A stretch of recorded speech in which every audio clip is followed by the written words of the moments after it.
Jadi misalnya kalau dulu nih merasa words of affirmation aja cukup, tapi kesini kok kayaknya gue merasa lebih dicintai kalau gue diberikan sesuatu ya. Tapi diberi sesuatu kalau sesuatu doang juga kayak nggak bener-bener fulfill gitu. Masih kayak ada, aduh kurang nih. Pengennya dikasih terus ada apa gift card-nya gitu loh, kayak ada kata-katanya gitu, apa gitu-gitu, bentuk-bentuk kalimat apresiasinya. Nah itu kan sebenarnya irisan ya, irisan antara receiving gift sama words of affirmation seperti itu. Halo, sahabat Nova, dimanapun sahabat Nova berada, perkenalkan, saya Kemala Nuranti, MPC Psikolog, seorang psikolog, biasanya dipanggil Lala, boleh nanti dipanggilnya Lala aja ya. Nah, hari ini kita akan membahas mengenai topik yang lagi hangat banget nih, yaitu tentang love language atau bahasa cinta. Nah, penasaran bagaimana bahasa cinta antara kamu dan pasangan? Yuk, sama-sama kita simak.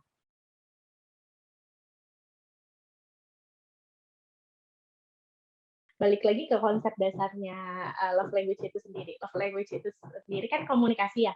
Kita juga dari kecil gitu ya berkembang kan, bentuk komunikasi kita seseorang makin lama makin berkembang, makin berubah gitu. Nah jadi kalau ditanya love language ini bisa berubah nggak? Mungkin banget untuk berubah, bisa jadi berubah. Nah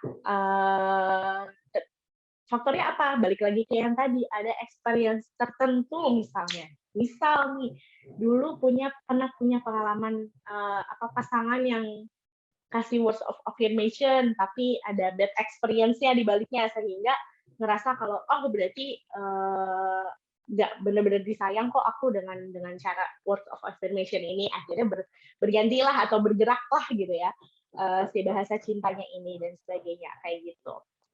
Jadi mungkin sekali berubah. Dan kalau misalnya ditanya, lah kalau berubah-berubah gimana dong gitu kan, berarti hari ini mau apa, hari itu mau apa gitu kan.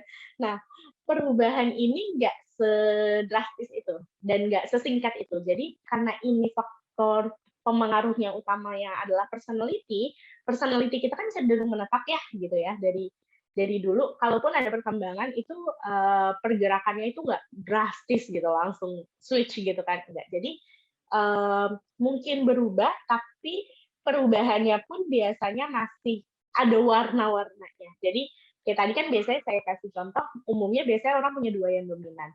Bisa jadi ini yang satu yang lagi tinggi banget, ini yang kedua yang lagi turun, atau nanti suatu saat kebalikan gitu, yang satu tinggi, yang satu jadi lebih tinggi, yang satu jadi lebih turun. Atau kalaupun misalnya quality time, dulu kayaknya bukan quality time nih, tapi udah jompo ya, udah nggak kuat kemana-mana, udah nggak kuat traveling bareng, kayak di rumah aja rebahan enak deh sama pasangan gitu ya, happy gitu ya. Nah bisa jadi itu, tapi tetap ada warna-warna warna-warna love language dia yang sebelumnya gitu. Jadi bisa jadi kayak gitu. Jadi walaupun berubah, tapi tetap ada sisa-sisanya yang dulunya. Jadi tetap nggak sepenuhnya berganti. Misal receiving gift sama word of affirmation ini sering banget berkolaborasi mereka. Jadi misalnya kalau dulu nih merasa words of affirmation aja cukup, tapi kesini kok kayaknya gue merasa lebih dicintai kalau gue diberikan sesuatu ya. Tapi diberi sesuatu kalau sesuatu doang juga kayak nggak bener-bener fulfill gitu. Masih kayak ada, aduh kurang nih. Pengennya dikasih terus ada apa gift card-nya gitu loh, kayak ada kata-katanya gitu, apa gitu-gitu, bentuk-bentuk kalimat apresiasinya. Nah itu kan sebenarnya irisan ya, irisan antara receiving gift sama words of affirmation seperti itu.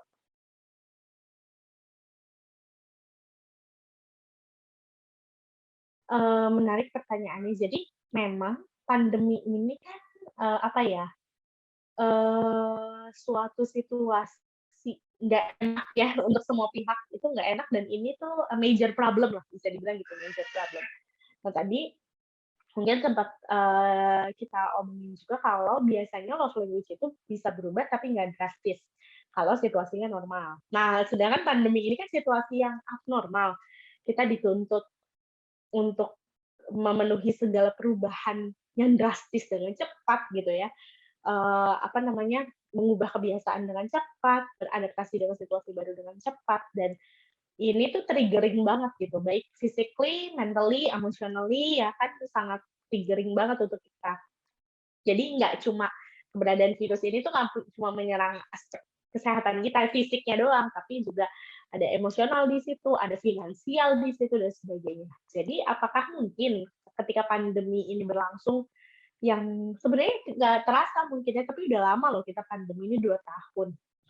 Dengan segala keterbatasannya, dengan segala naik turunnya, suka dukanya gitu, mungkin nggak berubah, mungkin-mungkin aja gitu. Yang dulunya misalnya akan merasa happy kalau traveling bareng pacarnya gitu, atau bareng suaminya atau pasangannya, ya itu nggak bisa ya traveling. Jadi kita memang mau nggak mau membentuk atau redefinisi, nah redefine gitu ya, meredefine bahasa cinta kita gitu. Jadi kalau sebelumnya kita tuh zaman-zaman bioskop ditutup, kita tuh happy banget berdua kalau nonton bioskop.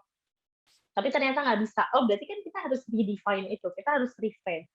Jadinya nggak nonton bioskop, misalnya nonton OTT di rumah gitu misalnya. Terus misalnya yang suka kulineran di luar, nyobain makanan ini, makanan itu, dan sebagainya. Oh, berarti misalnya jadi ngulik resep bareng misalnya di rumah dan sebagainya. Nah, itu kan berarti beda lagi nanti bentuk-bentuknya.